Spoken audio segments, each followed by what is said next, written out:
அள்ளும் பகலும் ஆண்டவனே துணையென்று வாழும் அன்பு சொந்தங்களான ரிஷபராசிக்கு வணக்கங்க. எல்லாரும் எப்படி இருக்கீங்க? கடவுளுடைய அருள் ஆசியினால நிச்சயமா எல்லாரும் நல்லா இருப்பீங்க அப்படின்ற நம்பிக்கையோட இந்த பதிவை நான் தொடங்குறேன். இது வரைக்கும் நல்லா இல்லைன்னா கூட பரவாயில்லைங்க. இனியாவது நீங்க நல்ல வளத்தோடையும் நலத்தோடையும் வாழ அந்த தெய்வத்துடைய பரிபூர்ண அருள் கிடைக்கட்டும். உங்களுக்காக நான் தெய்வத்துக்கிட்ட வேண்டிக்கிறேங்க. ரிஷப ராசியுடைய கஷ்டங்கள், நஷ்டங்கள், கண்ணீர், கவலைகள் எல்லாமே மறைய தெய்வமே அருள் புரியுங்க. இதோட சுக்கிர பகவானை, அதாவது நாங்க ஜோதிடத்துல என்ன சொல்லுவோம்னா அசுரர்களின் குருன்னு சொல்லக்கூடிய சுக்கிர பகவானை ராசி அதிபதியாக கொண்ட ரிஷப ராசிக்கு உடைய அதிபதி யாருங்க? சுக்கிர பகவானை பொறுத்த வரைக்கும் செல்வம், செழிப்பு இதுக்கெல்லாம் அதிபதி அவர் தான். திருமணம் உள்ளிட்ட சுபகாரியங்களுக்குமே அதிபதி சுக்கிரன் தான். இது மட்டும் இல்லை, அவரை நாங்கள் கடத்திரக்காரகன்னு சொல்லுவோம். வண்டி, வாகனம், தொழில், கூட்டாளி, சுக வாழ்க்கைக்கு சுக்கிர பகவான் முக்கியமானவர். நவகிரகங்களில் சுக்கிரனை நாங்கள் அசுரன்னு கூட சொல்லுவோம். ஒரு மனுஷங்களுக்கு பொதுவாக சொல்கிறேன், கேட்டுக்கோங்க. நல்லா இருக்கணும்னா உங்களுடைய அதிபதியோடைய பலம் தேவை.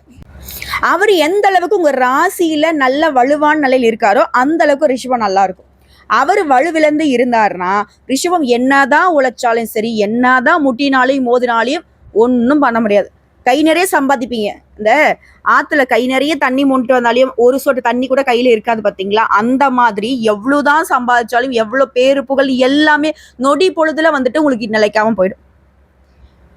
அதே போல எல்லாராலையுமே அசிங்கப்படுத்தப்பட்டிருப்பீங்க, அவமானப்படுத்தப்பட்டிருப்பீங்க, ஒதுக்கப்பட்டிருப்பீங்க. இப்போ வரைக்குமே உட்கார்ந்து அழுந்தா இந்த ஜென்மம் போதாத அளவுக்கு கஷ்டங்களை மனசுக்குள்ள சுமந்துகிட்டு இருக்கீங்க. நம்ம சொல்லக்கூடிய விஷயங்கள் உண்மைன்னு நினைச்சா கமெண்ட் பாக்ஸ்ல பதிவிடுங்க. இப்படி வருந்தக்கூடிய வாழ்க்கையை வாழக்கூடிய ரிஷபத்திற்கு உடைய அதிபதியும் உங்களுக்கு சாதகமாக இல்லாதே போனாலும் பரவாயில்ல தம்பி, நான் உனக்கு இருக்கேன்னு சொல்லிட்டு பூமிக்காரகன்னு சொல்லக்கூடிய, அங்காரகன்னு சொல்லக்கூடிய செவ்வாய் பகவான் உங்களுக்கு நல்ல ஒரு மாற்றத்தை ஏற்படுத்துறாங்க. சொல்லப்போனா உங்க வாழ்க்கையிலேயே அதிசயம் நிகழ போகுதுன்னு நான் சொல்ல போறேன். ஏன்னா செவ்வாய் பயிற்சிங்கிறது ரிஷபராசிக்கு கனவுலையுமே நீ நினைக்காத அளவுக்கு அதிர்ஷ்ட வாய்ப்புகள் உங்க வீட்டுக்கு கதவை தட்டும். சொல்ல முடியாது, கூரை பிச்சுட்டு கொட்டுற மாதிரி கூட வாய்ப்புகள் அமையும். செவ்வாய் கொடுக்கக்கூடிய அதிர்ஷ்டம் என்னன்னா, ஜூன் மாதத்துல நடைபெறக்கூடிய இந்த செவ்வாய் பயிற்சி ரிஷபராசிகளுக்கு அதிர்ஷ்டங்கள். அதே நேரத்துல கவனமா இருக்க வேண்டிய விஷயமும் இருக்கதான் செய்யுது. ஸோ அதிர்ஷ்டத்தை எப்படி பயன்படுத்தணும், கவனமா இருக்கக்கூடிய இடங்கள்ல எந்த மாதிரி விஷயங்களை நீங்க தவிர்க்கணும், தொடர்ந்து செய்யணும், எல்லாத்தையும் தெளிவா பார்க்கலாம். இப்போ நமக்கு அதிர்ஷ்டம் தரக்கூடியவர் யாரு? செவ்வாய் பகவான். அவரை வணங்கி இந்த பதிவை நம்ம தொடங்கும். சிறப்புறு மணியை செவ்வாய் தேவே, குறைவிழாதருள்வாய் குணமுடன் வாழ மங்கள செவ்வாய் மலரடி போற்றி அங்காரகனே அவதிகள் நீக்கு. செவ்வாய் பகவானே, உன் கருணை பார்வையினால இருக்கக்கூடிய கஷ்டங்களை போக்கி விடப்பா அப்படின்னு வேண்டி இந்த பதிவை இப்போ தெளிவா பார்க்கலாம்.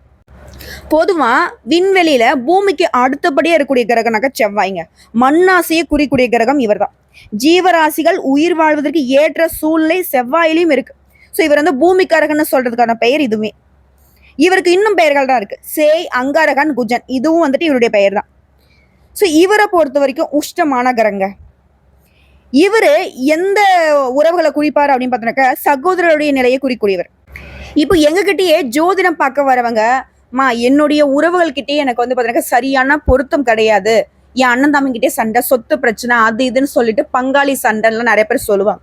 ஸோ அவங்க அந்த மாதிரி சொல்லக்கூடிய பட்சத்துல செவ்வாய் பகவான் எப்படி இருக்காரு, அவருடைய நிலை எப்படி இருக்குங்கிறத நான் பார்ப்போம். செவ்வாய் பகவான் பார்த்தீங்கன்னாக்க 4, 7, 8 இந்த பார்வையில இருந்தாருன்னா உங்களுக்கு அதிர்ஷ்டம் நிலைக்குங்க. குறிப்பா ஒரு சில பார்த்தீங்கன்னா உங்களுக்கு செவ்வாய் தோஷம் இருக்குன்னு சொல்லுவாங்க. 2, 4, 7, 8, 12 இந்த வீடுகள்ல செவ்வாய் பகவான் இருந்தாருன்னா உங்களுக்கு செவ்வாய் தோஷம் கிடையாது.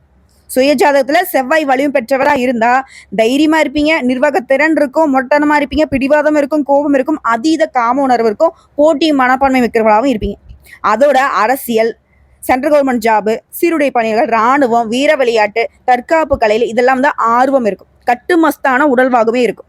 ஏன்னா செவ்வாய் பலம் பெற்றவர்களுக்கு வீடு, வாகனம் எல்லா விதமான யோகமும் அமையும். ஸோ ஜாதருடைய நிலையில சகோதரமே நல்ல உயர்ந்த நிலையில ஆரோக்கியமானவர்களாக இருப்பாங்க. சகோதரர்கிட்ட உங்களுக்கு உறவுமே நட்பு ரீதியா நல்லா இருக்கும். இதெல்லாம் செவ்வாய் பகவான் உங்க ஜாதகத்துல இந்த இடங்களை நிரப்பும் பொழுது, சரிங்களா? இதெல்லாம் எங்க ஜாதகத்துல இல்லம்மா, எனக்கு தெரிஞ்சு பார்த்தீங்கன்னாக்க எங்களுக்கு அண்ணன் தம்பிக்குள்ள சண்டை வருது, அக்கா தங்கச்சிக்குள்ள சண்டை வருது அப்படின்னு பாக்குறப்போ அங்காளி பங்காளி சண்டையும் வருதுன்னா கண்டிப்பா இவர் எங்களுக்கு சாதகமா இல்லைன்னு நினைக்கிறேன். அப்படின்னு ஒரு சில பேர் யோசிப்பீங்க. சரி, அது ஒரு புறம் இருக்கட்டும். ஆனா இப்போ பொதுவா ரிஷப ராசிக்காரர்களுக்கு இந்த செவ்வாய் பெயர்ச்சி ஜூன் மாதம் 6ஆம் தேதி முதல் ஜூலை 28ஆம் தேதி வரைக்கும் சிம்ம ராசிக்கு செவ்வாய் பகவான் போறார். அதாவது ஜூலை 28ஆம் தேதி வரைக்கும் சிம்ம ராசியிலிருந்து ஜூலை 28க்கு பிறகு கன்னி ராசிக்கு பெயர்ச்சி ஆகிறாரு. அந்த சமயத்துலயுமே சனியுடைய நேர்பார்வைக்கு வராரு. சரிங்களா? பெயர்ச்சி அதுக்கப்புறம் எந்த இடத்துக்கு போறாருங்கிறத பார்த்துட்டோம். இப்போ அடுத்த 45 நாட்கள் ரிஷபராசிக்காரங்களே நல்ல தெளிவா தெரிஞ்சுக்கோங்க. அடுத்த 45 நாட்கள் செவ்வாய் பகவான் உங்களுக்கு சாதகமா இருக்கனால சொத்து சேரும். ஏன்னா அந்த செவ்வாய் பகவானை பொறுத்தவரைக்கும் நீதியை நிலைநாட்டக்கூடிய கிரகம். உலகத்துல நடக்கூடிய ஒவ்வொரு சங்கடமான நிகழ்வுக்குமே செவ்வாய் தான் காரணமாகவும் இருப்பாரு.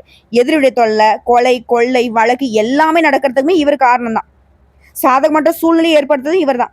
ஒரு மனுஷனுடைய வாழ்க்கையில ஒருத்தங்க ஜெயிலுக்கு போறாங்கனாலே அதை நிர்ணயிக்கிறதுமே இவர் தான். வண்டி வாகனத்துல செல்றப்போ மற்றவங்களால பிரச்சனை ஏற்படுத்தவும் காரணகர்த்தா இவர் தான். நீ சொல்றலாம் வச்சு பார்த்தா ஒட்டுமொத்த பிரச்சனையுமே இவர் தான் பண்ணுவார் போலே, சனீஸ்வர பகவான் கூட ஒதுங்கி நிற்பார் போலயே அப்படின்னு சொல்லுவீங்க. ஆமாங்க, அவருக்கு ஈக்குவலான வலிமையான கிரகம் தான் இவர். ஆனா இவரு மற்ற ராசிகளுக்கு பாதகத்தை ஏற்படுத்தினாலும் ரிஷப ராசிக்காரங்களே உங்களுக்கு நல்லதொரு வாழ்க்கையை கொடுக்க போறார். உங்க வாழ்க்கையில வசந்த காலம் வீச போகுதுங்க. நம்ப முடியலையா? சொல்றேன் கேளுங்க. ரிஷபராசி செவ்வாய் பகவான் சில இடங்கள்ல விசேஷமான நல்ல பலன்களையும் கொடுக்கக்கூடியவர் தான். பல இடங்கள்ல கெடு பலன்களை ஏற்படுத்தினாலும் செவ்வாய் கடகராசியில நீச்சஸ்தானத்துல இருந்து வெளியே வந்து சிம்ம ராசிக்கு வரார். ஸோ அடுத்த 45 நாட்கள் சனி செவ்வாய் சம்மந்தப்பட்டாலே உலக அளவில் பாதிப்புகள் ஏற்படும். அதுல நம்ம ஒன்றும் பெருசா விதிவிலக்கு கிடையாது. இப்போ எக்ஸாம்பிள் சொன்னா ஒருத்தங்க கெட்டவங்களா இருக்காங்க. உலகத்துல இருக்க எல்லாரும் கெட்டவங்களா இருந்தாலும் அவங்க வீட்டுக்கு அவங்க நல்லவங்களா இருப்பாங்க. அவங்க வீட்டுக்கு அவங்க கெட்டவங்களா இருந்தாலும் வீட்டுல கூடிய யாராவது ஒருத்தருக்கு அவங்களுடைய மனைவிக்கோ குழந்தைகளுக்கோ அப்பாவுக்கோ அம்மாவுக்கோ குடும்பம் யாராவது ஒருத்தவங்களுக்கு நல்லவங்களா இருப்பாங்க இல்லையா? அந்த வகையில செவ்வாய் பகவான் ரிஷபராசிகளும் உங்களுக்கு அவரு சாதகமா நிக்கிறார். யாருப்ப அந்த ரிஷபராசியை அடிச்சது, உதைச்சது, அழ வச்சது அப்படிங்கிற மாதிரி உங்களுக்கான நியாய தர்மங்களை நிலைநாட்ட இவர் உங்களுக்கு சாதகமா நிக்கிறார். புரியுதுங்களா? இவர் அதிபதியா இருக்கக்கூடிய ராசியை கூட கைவிட்டார். மேஷத்துக்கு கூட இப்போ வந்து பாத்தீங்கன்னா பாதிப்பு தான், தலைக்கு மேல கத்தி சுத்தக்கூடிய நிலை தான். ஆனா உங்களுக்கு அதிர்ஷ்டத்தை கொடுக்குறார். சிறப்பு இல்லைங்களா? அது எப்படின்னா உங்களுடைய விரையாதிபதி மற்றும் களத்திராதிபதியான செவ்வாய் நீச்சஸ்தானத்தை விட்டு வெளியில வரார். உங்களுடைய நண்பர்கள், வாழ்க்கை துணை, சக பணியர்கள் மூலம் உங்களுக்கு ஏற்பட்ட மனக்குழப்பங்கள் நிவர்த்தி ஆகும். ஒரு மனுஷனுக்கு எத்தனை பேர் பாருங்க எதிரா இருக்கிறது. இப்போ வீட்டுல கஷ்டமா ஃப்ரெண்ட்ஸ் உதவி செய்வாங்க, அவங்களே நமக்கு எதிரி இல்ல. வீடும் கெட்டுச்சு, ஃப்ரெண்ட்ஸும் கெட்டுச்சு. வேலையிலையாவது போய் ஏதோ நம்ம வேலையை பார்ப்போம் அப்படின்னு போனாக்கா கூட வேலை போறவே நமக்கு எதிரி. இப்படிதான் ரிஷபம் வந்து ஒவ்வொரு நாளையும் கடந்து வந்துட்டு இருந்துச்சு. ஆனா இப்போ ஒட்டு மொத்தமா அந்த பிரச்சனை மூணுத்தையுமே இப்போ வந்து நிவர்த்தியை கொடுக்கிறார். அதே போல வீடு, மனை, ஆரோக்கியம் இது சார்ந்த விஷயங்கள்ல கவனமா இருக்க சொல்றார். இதோட வேலையில கவனம். 4ஆம் பார்வையை 7ஆம் இடத்துக்கு செவ்வாயுடைய பார்வை வருவதனால 7ஆம் பார்வையை 10ஆம் இடத்தையும் பார்க்கறதுனால வேலை விஷயங்கள்ல சின்னதா பாதிப்பு ஏற்படுறதுக்கு வாய்ப்பு இருக்கு. இதனால நம்ம கொடுக்கப்பட்ட வேலையை நம்ம வந்து கரெக்டா பண்ணிக்கணும். அதே போல யாரையும் நம்பி நம்முடைய வேலையை ஒப்படைக்க கூடாது. நேரம் காலம் கடத்தக்கூடாது. மேல் அதிகாரிங்க சொல்றதை கேட்டு நடந்துக்கணும். புதுசா நம்ம எதுவும் யோசிக்க வேணாம். நமக்கு கொடுக்கப்பட்ட வேலையை மட்டும் கரெக்டா செஞ்சு முடிச்சுப்போம். இதோட கூட வேலை பார்க்குறாங்க பார்த்தீங்களா? இது வந்து உத்தியோக பணியில் இருக்கவங்க. இது வியாபாரம் பார்க்குறீங்க அப்படின்னா சக வியாபாரிகள் இவங்க கிட்ட எல்லாம் மோதல் போக்கு வரும். நீ என்ன நான் என்ன சண்டை போடுற மாதிரி சூழ்நிலை வரும். அந்த போக்கை கடைபிடிக்க வாய்ப்பு இருக்கிறதுனால கவனமா இருக்கணும். மோதல் போக்கு இருக்கக்கூடாது. சண்டை சச்சரவு வேணாம். வீண் வாக்குவாதம் வேணாம். இதை தவிர்த்துட்டா ஒட்டு மொத்தமா நல்ல பலன்கள் கிடைக்கும். இதோட நண்பர்களும் சரி, கூட வேலை பார்க்கணும் சரி, உங்களுக்கு உதவி செய்யறதுக்கு தயாரா இருப்பாங்க. என்னம்மா சொல்ற, இத்தனை நாள் அவங்களே என்கிட்ட சண்டை போட்டாங்க, அந்த நிலை தாங்க மாறுது. இனி நீங்களே சண்டை போட்டாலும் அவங்க உங்ககிட்ட நட்பு தான் பாராட்டுவாங்க. அடுத்து திருமண யோகம். திருமண வயதில் இருக்கவங்களுக்கு திருமண பேச்சுவார்த்தையில இதுவரைக்கும் இருந்த தடைகள் விலகுது. திருமண யோகம் கைகூடி வருது. திருமண நிச்சயதார்த்தம் நடக்கும். நின்று போன கல்யாணம் திரும்ப வந்து பார்த்தீங்கன்னாக்க முடிவு பெறும். இதுல காதல் உறவுல இருக்கக்கூடிய ரிஷபராசி ஆண்களோ பெண்களோ உடைய காதல் உறவு பெற்றோர் சம்பத்தோட திருமண பந்தத்துக்குள்ள கைகூடி வரும். அதே போல உங்க ராசிக்குள்ள ஜூன் 29ஆம் தேதி வரைக்கும் விரயஸ்தானத்துல இருக்கக்கூடிய சுக்கிரன் திருமண யோகத்தை கொடுக்கிறார். ஜூன் 29 முதல் ஜூலை 26 வரைக்கும் திருமணம்ங்கிறது கட்டாயம் நடந்தே தீரும். முயற்சி பண்ணுங்க. சரிங்களா? அதே போல காதலிக்கிறவங்க உங்களுடைய காதல் வந்து இப்ப வெளிப்படுத்தலாம். அதே போல ரிஷபராசி ஆண்களோ பெண்களோ உடைய எதிர்பாலினம் இருக்கு இல்லையா, ரிஷபராசி பெண்களாக இருந்தாக்கா ஆண்கள் கிட்டையும், ரிஷபராசி ஆண்களாக இருந்தாக்கா பெண்கள் கிட்டையுமே உதவிகள் கிடைக்கும். உடைய வியாபாரத்திலையும் சரி தொழிலையும் சரி ஒரு பெரிய மாற்றத்தை உருவாக்குவதற்கான வாய்ப்பும் கிடைக்கும். மாற்றம்னாவே அது வந்து உயர்வு தாங்க, புரிஞ்சுக்கோங்க. இதோட சனி பகவானை பொறுத்திருக்கோம் ஜூன் 6 முதல் ஜூலை 28 வரைக்கும் உங்களுக்கு சாதகமா செயல்படுவதனால கவலையே பட வேணாம். உடைய கௌரவத்துக்கு எந்த விதமான பாதிப்புமே ஏற்படாது. சூப்பருங்க. அதாவது வலிமையான கிரகனாக்கா சனீஸ்வர பகவானை சொல்லலாம், அதுக்கப்புறமா ராகேது சொல்லலாம், அதுக்கப்புறம் செவ்வாய் பகவானை சொல்லலாம். இப்போ சனீஸ்வர பகவானும் சரி செவ்வாய் பகவானும் சரி ரிஷபத்திற்கு சாதகமாக தான் செயல்படுறாங்க. இதனால பணவரவு அதிகரிக்கும். இதோட குருவும் சேர்றாருங்க. குரு பகவானை பொறுத்தவரைக்கும் உங்களுடைய பணப்புழக்கத்தை அதிகரிப்பதற்கான சூழ்நிலையை ஏற்படுத்துறாரு. புதனும் 2ஆம் இடத்துல இருந்து 3ஆம் இடத்துக்கு போவதனால நன்மைகள் அதிகமாகும். 4ஆம் இடத்துல செவ்வாய் இருப்பதால தாயாருடைய உடல் ஆரோக்கியத்துல கவனம் வச்சுக்கோங்க. அதே போல உணவு வயிறு சார்ந்த விஷயங்கள்ல மிகுந்த கவனமா இருக்கணும். ஆரோக்கிய விஷயத்துல நிதானமாக இருக்கிறது ரொம்ப நல்லது. ஓகேங்களா. அடுத்ததான் 4ஆம் இடத்துல இருந்து செவ்வாய் 7ஆம் இடத்தை பார்க்கிறார். இன்ஃபெக்ஷன் மற்றும் முதுகு தண்டு வடத்துல பிரச்சனை வர்றதுக்கு வாய்ப்பு இருக்குங்க. இதுல வந்து திரும்ப திரும்ப சொல்றேன், ஆரோக்கியத்துல கவனமா இருங்க. அதே போல வண்டி வாகன சேர்க்கை ஏற்படுறதுக்கு வாய்ப்பு இருக்கு. சிலருக்கு வீடு மனை சார்ந்த விஷயங்கள்ல பராமரிப்பு செலவு இருக்கும். அதாவது ஒட்டுமொத்தமா சொன்னா ரிஷபத்திற்கு இந்த செவ்வாய் பேச்சுங்கிறது இது நாள் வரைக்கும் இருக்கக்கூடிய பிரச்சனைகளுக்கு ஒரு முடிவு தரக்கூடிய மாதிரி தான் இருக்கு. புதுசா எந்த ஒரு பாதிப்பும் வராது. ஸோ இந்த பாதிப்பு இல்லாத இந்த நேரம் காலம் உங்களுக்கு சாதகமா இருக்கணும், வரக்கூடிய அதிர்ஷ்டங்கள் உங்களுக்கு நலச்சிருக்கணும்னா நீங்க செய்ய வேண்டிய வழிபாடு, குலதெய்வ வழிபாட்டை செய்வதனால நல்லது நடக்கும். முடிஞ்ச அளவுக்கு முருகன் வழிபாடு செய்யறதுமே சிறப்பு. வாழ்க்கையில பல்வேறு விதமான மேன்மைகளை ஏற்படுத்துவார். வேலை சார்ந்த விஷயங்கள்ல நேரம் தவறாமையை கடைபிடிப்பது அற்புதமான பலன்களை கொடுக்கும். இதோட சில அசாதாரண சூழல் ஏற்பட்டாலும் பெரிய பாதிப்புகள் எதுவும் வராது. மாற்றம் முன்னேற்றத்துக்கான நேரமா தான் இந்த செவ்வாய் பயிற்சி முற்றிலும் உங்களுக்கு கிடைச்சிருக்கு. இதோட முருகப்பெருமான நான் வழிபாடு செய்யணும்னு சொல்லியிருக்கேன் இல்லையா. முருகப்பெருமானை எப்படி வழிபாடு செய்யணும்? ஒவ்வொரு செவ்வாய்க்கிழமையும் அருகில் இருக்கக்கூடிய ஏதாவது ஒரு முருகப்பெருமான ஆலயத்துக்கு போயிட்டு அவருக்கு செவ்வரளி மாலையிட்டு அவருடைய பெயர்ல அர்ச்சனை செய்து இதோட தேனும் தினைமாவும் நெய்வேத்தியமாக வைத்து படித்து வரக்கூடிய பக்தர்களுக்கு அதை கொடுக்க முருகப்பெருமானுடைய பரிபூர்ண அருள் கிடைக்கும். அட அப்படின்னா எனக்கு மாற்றத்தை கொடுத்துருவாரு. எந்த கிரகங்களுடைய தோஷங்கள் இருந்தாலும் எந்த கிரகங்கள் உங்களுக்கு பாதகத்தை செய்தாலும் இவருடைய பலம் இருந்தா நீங்க பாதுகாப்பை உணரலாம். நாள் என் செய்யும் வினைதான் என் செய்யும் எனை நாடி வந்த கோள் என் செய்யும் கொடுங்கூற்று என் செய்யும் குமரேசர் இருதாளும் சிலமும் சதங்கையும் தண்டையும் சண்முகமும் தோளும் கடமும் எனக்கு முன்னே வந்து தோன்றிடனே. என்ன சொல்றாங்க புரியுதுங்களா?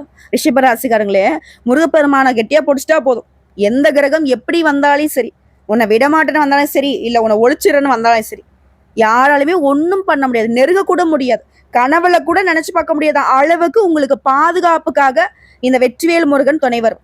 வேலுண்டு வினையில்லை மயிலுண்டு பயமில்லை கந்த கடவுள் இருக்க கருணை மூர்த்தி இருக்க. ரிஷப ராசிக்காரங்களே, கலைஞன மனசும் கவலைப்பட்ட வாழ்க்கையும் மாறியே தீரும்.